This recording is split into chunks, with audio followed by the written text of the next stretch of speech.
السلام علیکم ورحمۃ اللہ وبرکاتہ۔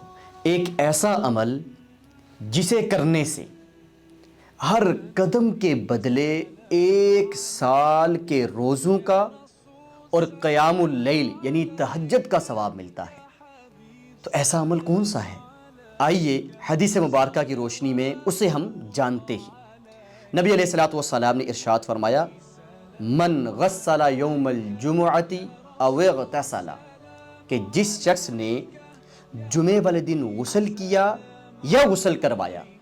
امام وقی رحمہ اللہ کہتے ہیں کہ غسل کروانے سے مراد ہے کہ اپنی بیوی کو بھی غسل کروایا اور جلدی جمعے کے لیے آیا اور شروع سے خطبہ جمعہ میں وہ شریک رہا اور امام کے قریب ہو کر بیٹھا اور غور سے خطبہ جمعہ سنا اور خاموش رہا، تو ایسے شخص کو ہر قدم کے بدلے 1 سال کے روزوں اور قیام اللیل یعنی تہجد کا ثواب ملے گا۔